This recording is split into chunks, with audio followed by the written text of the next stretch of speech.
पिछले एक हफ्ते में आपने जोशीमठ की काफी तस्वीरें देखी होंगी टीवी पर, सोशल मीडिया पर और अखबारों की सुर्खियों में। ढेर सारा सिविल कंस्ट्रक्शन, घर, होटल, कुछ जिनमें अब बड़ी बड़ी दरारें आने लगी हैं, कुछ टूटने के कगार पर हैं। इन तस्वीरों को देखकर तो यही लगता है कि वहां के लोगों ने जोशीमठ में कंस्ट्रक्शन की होड़ लगा के रखी थी और यही लोग हैं जो जोशीमठ के धंसने के असली जिम्मेदार हैं। सरकार का भी रवैया कुछ ऐसा ही रहा है। जोशीमठ के लोगों को पहले तो बाहर निकालो वहां से और फिर कुछ बड़ी इमारतों, होटलों को गिरा दो पब्लिक सेफ्टी के नाम पर। लेकिन यह सब करो without any plan for compensation, कोई रीसेटलमेंट की बात नहीं। जब जोशीमठ के लोगों को समझ में आ रहा है कि उनके साथ क्या हो रहा है तो उन्होंने अपनी आवाज उठाई, डेमोलिशन रोकने की कोशिश की, तो राज्य सरकार को फिर आनंद फानंद में कॉम्पनसेशन बढ़ानी पड़ी। और अब सरकार का कहना है कि नहीं नहीं, हम एक कॉम्पनसेशन के पैकेज पर भी काम कर रहे हैं। आपका ये उपकार जिंदगी भर याद रहेगा मुझे। लेकिन जब यह सब कुछ हो रहा था, नेशनल हेडलाइंस बन रहे थे, तो इस पूरे घटना के पीछे जो मेन कल्प्रिट है वो बिल्कुल बेखबर और बेखौफ अपना काम किए जा रहा था। देख लीजिए, रात के सन्नाटे में जोशीमठ से बस कुछ ही दूर हेवी मशीनरी का ड्रिलिंग जारी है। It is 1:52 in the night and you can see where stone crushing is happening. वही हेवी मशीनरी और सरकारी मेगा कंस्ट्रक्शन प्रोजेक्ट्स जिसकी वजह से हिमालयन इकोलॉजी का बेड़ा गर्क होके रखा है। अनप्लैन्ड सिटी डेवलपमेंट एक कारण हो सकता है जोशीमठ की बर्बादी का, लेकिन एनवायरमेंटलिस्ट की अगर आप माने तो वो साफ साफ कहते हैं कि इस आपदा के पीछे जो मेन कल्प्रिट है वो सरकार के बड़े बड़े power and road infrastructure projects हैं, जिनको कई दशकों से पॉलिटिक्स और पैसे चलते उनको बढ़ावा दिया गया है। इस बात को नजरअंदाज करते हुए कि इसका पर्यावरण पर क्या इंपैक्ट पड़ेगा या फिर यहां के पहाड़ इतना लोड भी ले पाएंगे या नहीं। जोशीमठ की जो खबर है वो अपने न्यूज साइकिल बस पूरा ही कर रही है और कुछ ही दिन में फिर से चैनल हिंदू मुस्लिम डिबेट पर चले जाएंगे। लेकिन इस बात की चर्चा उतनी नहीं हो रही है कि जोशीमठ से हमें कुछ सीखने को मिला क्या। नहीं। जोशीमठ तो गया, एक धंसते हुए शहर को बचाना नामुमकिन है, लेकिन क्या हम अगले जोशीमठ को रोक पाएंगे? नहीं। क्या अब टाउन प्लानर्स और एनवायरमेंटलिस्ट को इंटेलेक्चुअल वाली गाली पढ़ना बंद होगा और हम उनकी सुनेंगे? नहीं। अरे एडिटर, इतना भी नेगेटिव मत हो जाओ। संजू बाबा भी एक टाइम पर जाकर चेंज हो गए थे, उनका हृदय परिवर्तन हो गया था, मैच्योर हो गए थे। हो सकता है जनता जागरूक हो जाए। नेता टाइप आधा काम मत करो, सब्सक्राइब के साथ साथ बेल आइकॉन भी दबाओ।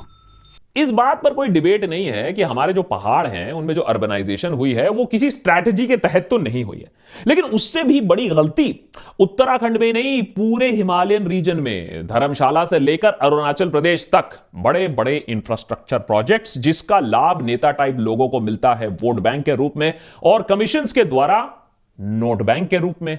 तो इसके बीच में अगर कोई झोलाधारी इंसान आ जाए, कोई इन्वायरमेंटलिस्ट आ जाए और बोले कि ना ना ना ना ना, ये सारा कंस्ट्रक्शन रोक दो, ये बड़ा बहुत खतरनाक होने वाला है, इसका खामियाजा बाद में भुगतना पड़ेगा, तो ऐसे इंसान को धक्के मारकर बाहर निकाल दिया जाता है और उस पर सब लोग हंसते हैं।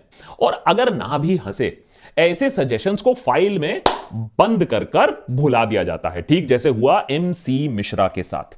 1976 में केंद्र सरकार ने एक पैनल का गठन किया जिसको लीड किया ब्यूरोक्रेट एमसी मिश्रा ने। उन्होंने पाया कि जोशीमठ की जो नींव है वो खतरे में है, क्योंकि वो जगह रेत और छोटे पत्थरों पर टिकी हुई थी, मेन रॉक पर नहीं, और ये कभी भी बेस फिसल सकता था। आज से सोचो करीबन 50 साल पहले एमसी मिश्रा ने एक रिपोर्ट बनाई जिसमें उन्होंने चेतावनी दी थी कि यहां पहाड़ों पर किसी भी प्रकार की ब्लास्टिंग ना की जाए, यह भी कि निर्माण कम से कम हो और जमीन से निकलता हुआ पानी, जो पानी वहां से रस रहा था, उसे ड्रेनेज सिस्टम द्वारा वहां से निकाला जाए जिससे जमीन और कमजोर ना हो जाए। अब आपको इस बात से कोई हैरानी तो होगी नहीं कि एमसी मिश्रा की रिपोर्ट की तो एमसीबीसी कर दी गई और रिपोर्ट में जो सुझाव दिए गए थे ठीक उसका उल्टा किया गया। 2001 में एनवायरमेंटलिस्ट चंडी प्रसाद भट्ट ने, जिन्होंने चिपको आंदोलन में भी भाग लिया था, उन्होंने सरकार को एक डिटेल्ड रिपोर्ट सबमिट की। उस रिपोर्ट में remote sensing, geographic information system का भरपूर इस्तेमाल किया गया। 12 लीडिंग साइंटिफिक ऑर्गेनाइजेशंस ने इस रिपोर्ट में अपनी राय भी दी और उत्तराखंड सरकार को साफ साफ यह बात बता दी गई, ये चेतावनी दे दी गई कि चार धाम मानसरोवर यात्रा रूट इंक्लूडिंग जोशीमठ, इसमें 99% जो मैप्ड एरिया था वो लैंडस्लाइड प्रोन था, मैंने वहां लैंडस्लाइड आने की आशंका बहुत हाई थी। करीबन 40% उस एरिया को तो हाई रिस्क जोन बताया गया। इस पर काफी डिबेट हुआ, काफी डिस्कशन हुई, काफी मीटिंग हुई, चाय समोसे खाए गए, लेकिन ग्राउंड पर कुछ बदला नहीं। 2013 में केदारनाथ आपदा के बाद भी राज्य सरकार को खूब खरी खोटी सुननी पड़ी। लेकिन बताइए, 4000 लोगों की मृत्यु हुई इस हिमालयन सुनामी में, ग्राउंड पर क्या बदला? कुछ भी तो नहीं। तो आज अगर जोशीमठ में 4000 लोग भी बेघर हो गए तो कौन सी बड़ी बात है? इससे कुछ नहीं बदलने वाला है। अब किस चीज से बदलने वाला है, किस चीज से लोग उठने वाले हैं, जगने वाले हैं, ये तो पता नहीं। दिल्ली में 400-500 AQI हर रोज होता है, हम उसे फ्रेश एयर समझकर घटक लेते हैं और चू भी नहीं करते हैं। अब देखिए, पिछले फरवरी की बात है, एक और विकेट गिरा। वेटरन एनवायरमेंटलिस्ट रवि चोपड़ा ने सुप्रीम कोर्ट के हाई पावर्ड कमिटी, माने सुप्रीम कोर्ट की HPC से इस्तीफा दे दिया, उसके चेयरमैनशिप से इस्तीफा दे दिया। यह हाई पावर्ड कमिटी मॉनिटर कर रही थी 4 धाम प्रोजेक्ट को। सोचिए, सुप्रीम कोर्ट ऑफ इंडिया है, हाई पावर कमिटी है, एक एनवायरमेंटलिस्ट उसे हेड कर रहे हैं, तो प्रॉब्लम कहां होनी चाहिए? लेकिन सोचिए, वो खुद कह रहे हैं रिजिग्नेशन देते देते कि भैया, मेरा जो विश्वास था कि ये हाई पावर कमिटी हमारे जो फ्रेजाइल हिमालयन इकोलॉजी है उसे बचा सकती है, यह विश्वास मेरा टूट गया है। बताइए, सुप्रीम कोर्ट पर भी विश्वास नहीं है। यह हुआ इसलिए क्योंकि सुप्रीम कोर्ट ने डिफेंस रोड्स के साथ साथ नॉन डिफेंस रोड्स के भी एक्सपेंशन और वाइडनिंग की अनुमति दे दी। तो आप क्रोनोलॉजी अब समझो संक्षिप्त में। 50 सालों से साइंटिस्ट और एनवायरमेंटलिस्ट, हर एक साइंटिस्ट, हर एक एनवायरमेंटलिस्ट को हमने क्या बोला है? तुम टू नेगेटिव हो, तुम एंटी डेवलपमेंट हो, बस तुम चुप हो जाओ। नतीजा आज यह है कि सिर्फ उत्तराखंड में 66 टनल खोदे जा रहे हैं। और हो सकता है कि जो Tapovan Vishnugarh hydro project tunnel है, जो कि जोशीमठ के ठीक नीचे से जा रहा है, हो सकता है ये कोइंसिडेंस है, इसका धंसने से कोई रिलेशनशिप है नहीं। या फिर मैं जानता हूं, देखिए, फैक्ट्स आर नॉट फैक्ट्स, ये मैं जानता हूं, लेकिन कभी तब भी थोड़ा सा देख लेते हैं, फैक्ट की तरफ भी नजर डाल देते हैं। देखिए, साइंटिफिक लॉजिक और फैक्ट्स तो यही कहेंगी कि इतनी ड्रिलिंग और इतनी ब्लास्टिंग करोगे तो ये जो पहाड़ हैं वहां की एक्विफर डिस्टर्ब होंगी।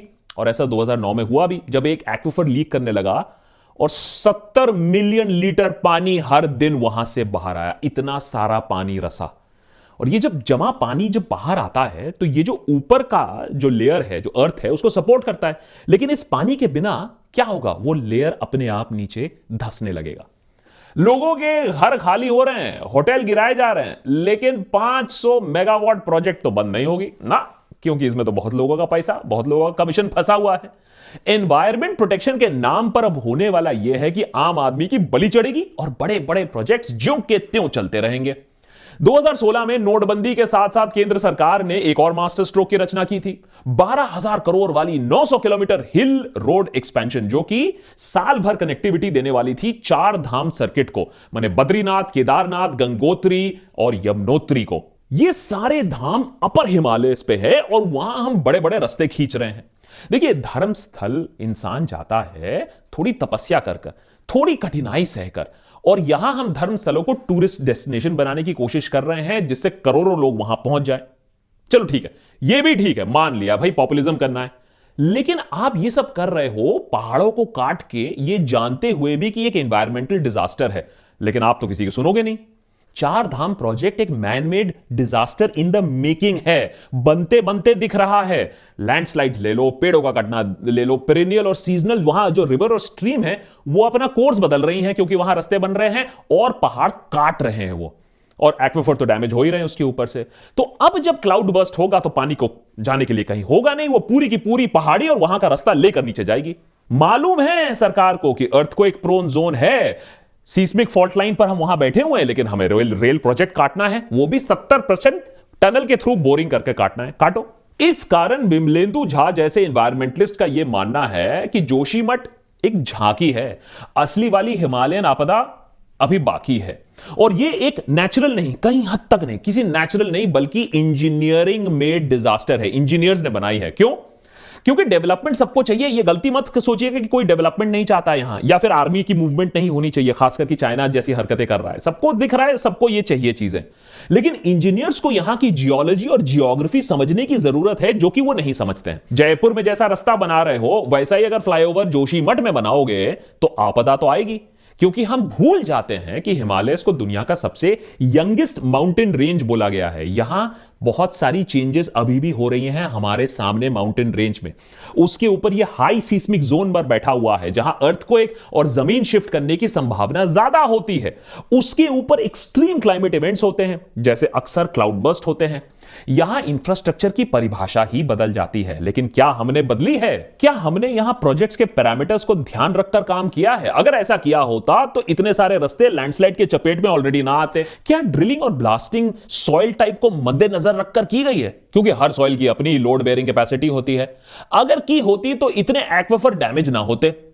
और इसी जोशीमठ के नीचे जो टनल खुद रहा है, वहां 200 लोग 2021 में फ्लैश फ्लड के चलते मारे गए। अब आप इसको क्लाइमेट चेंज मान लीजिए या भगवान का संकेत मान लीजिए, लेकिन इशारा तो एक ही तरफ है कि इस रिन्यूएबल एनर्जी के युग में, इस स्मॉल इज बेटर इंफ्रास्ट्रक्चर के टाइम पर आप ये बड़े बांध बनाना कम से कम बंद कर दो, नहीं तो लेने के देने पड़ जाएंगे और जाने जाएंगे। नेता को दिखाना होता है कि भाई काम कर रहा है, वो काम चलाने के लिए टेंडर कमीशन खेलना होता है, और जितना बड़ा टेंडर, जितना बड़ा प्रोजेक्ट, उतना बड़ा मुनाफा। लेकिन विकास के नाम पर मान लेते हैं आपने इस बड़े बांध से बिजली उत्पन्न कर भी दिया, तो उस मां गंगा के साथ क्या कर रहे हो, उस नदी के साथ क्या कर रहे हो जिसको आप पूरा चोक कर दे रहे हो, यह हमें किसी को नहीं दिखता है। हो सकता है आपके बड़े बड़े चौड़े हाईवे से क्वालिटी ऑफ लाइफ वहां के लोगों की भी अच्छी हो जाए, लेकिन फिर जोशीमठ के तरह अगर उनके निवासियों की तरह बेघर हो गए तो उस क्वालिटी ऑफ लाइफ का क्या फायदा भाई? जोशीमठ के घटना के बाद लोग जागरूक तो और हो रहे हैं, और दूसरे जगह से भी ऐसे क्रैक्स की खबरें आ रही हैं। और मजेदार बात यह है कि ये सारी क्रैक्स की खबर या तो चारधाम रोड प्रोजेक्ट, या तो कोई रेलवे टनल जोन, या फिर किसी हाइड्रो इलेक्ट्रिक पावर प्रोजेक्ट के पास से ही आ रही हैं। जोशीमठ के बाद नंबर आ सकता है कर्णप्रयाग और गोपेश्वर का, जो चमोली डिस्ट्रिक्ट में ही पड़ते हैं, जहां जोशीमठ भी है। घनसाली का, जो कि टिहरी डिस्ट्रिक्ट में पड़ता है। मंसूआरी, जो कि पिथौरागढ़ डिस्ट्रिक्ट में पड़ता है। पौरी, नैनीताल ऐसे भी शहर है जहां जोशीमठ पार्ट 2 हो सकता है। एनवायरमेंटलिस्ट की माने तो वो कह रहे हैं कुछ ही सालों के अंदर हम ऐसे और भी शहरों के बारे में रिपोर्टिंग कर रहे होंगे। चमोली डिस्ट्रिक्ट के कर्णप्रयाग में चारधाम प्रोजेक्ट के चलते घरों में क्रैक्स अभी से दिखने लगे हैं। डॉक्टर बहादुर सिंह कोटलिया, प्रोफेसर जो है जियोलॉजी एट कुमाऊं यूनिवर्सिटी, उनका यह कहना है कि देखिए, एक तो है कि ये टाउन्स सीस्मिक जोन पर बैठे हुए हैं, यहां ऐसे में भी टेक्टोनिक मूवमेंट होती है, उसके ऊपर फॉल्ट लाइंस कभी भी रिएक्टिवेट हो सकती हैं क्योंकि जो टेक्टोनिक प्लेट्स है वो आपस में एक दूसरे से टकराती हैं। उसके ऊपर इतना सारा शहर का पॉपुलेशन बढ़ता रहता है, कंस्ट्रक्शन एक्टिविटीज बढ़ती रहती हैं, फाउंडेशन आपकी शहर की ठीक नहीं है, हल्के पर फाउंडेशन है, उसके ऊपर आपने दमादम टूरिज्म का बोलबाला करके रखा है। और ये सब तो ठीक है, जो चीज हम देखना भी नहीं चाहते हैं, 2010 से रेनफॉल बढ़ी है, क्लाइमेट चेंज हो रहा है, हम मानने को तैयार नहीं है। और 100% तक बोला जाता है कि intensity of the monsoon rainfall इस एरिया में बढ़ी है। अगर एवरेज 33 मिलीमीटर होती थी 1995 टू 2013 में, वो 68 मिलीमीटर देखी गई 2014 में। तो ये सारे कारण हैं, और उसके बाद कुछ कारण हैं जिस पर हम कंट्रोल नहीं कर सकते हैं, जिसको कहा जाता है reactivation of the main central thrust या MCT2। ये जियोलॉजिकल फॉल्ट लाइन है, इंडियन प्लेट जिस पर हम स्थित हैं और यूरेशियन प्लेट जिस पर यह प्लेट टकराती है, जिसकी वजह से हिमालय की चोटी बनी है। यह प्लेट अगर रिएक्टिवेट हो रही है, जिसकी वजह से जोशीमठ हुआ है, तो ऐसी घटनाएं फिर से हो सकती हैं। बट बात तो यह है कि सरकार को तो इन सब चीजों के बारे में 5 दशकों से बताया गया है, तो किया क्या गया है? इसमें कोई एक सरकार की बात नहीं है, लेकिन हर सरकार जो एनवायरनमेंट के बारे में नहीं सुनना चाहती है, वो एक चिंता का विषय है। लेकिन अगर हमें जोशीमठ पार्ट 2, 3, 4, 5, 6 रोकना है, तो हमें पूरे हिमालयन रीजन को रीस्टडी करना होगा, बड़े बड़े प्रोजेक्ट्स को रोकना होगा, सिर्फ डिफेंस हाईवेज अलाउ करना होगा, और लोगों को भी जागरूक करना होगा ये सस्टेनेबल डेवलपमेंट होता क्या है, क्योंकि लोग एनवायरनमेंट के बारे में जानना भी नहीं चाहते हैं। मैं आपको बताता हूं, देशभक्त के जो हमारे रेगुलर व्यूअर्स हैं वो भी ऐसा एपिसोड नहीं देखते हैं। मैं इतना कॉन्फिडेंट हूं कि अगर आपने ये एपिसोड यहां तक देखा है तो जरा लिखिए कमेंट सेक्शन पे, आई केयर लिखिए, अपने कमेंट से पहले आई केयर जरा लिखिए, तो पता तो चले कि लोग कितना एनवायरनमेंट के बारे में कंसर्न्ड है।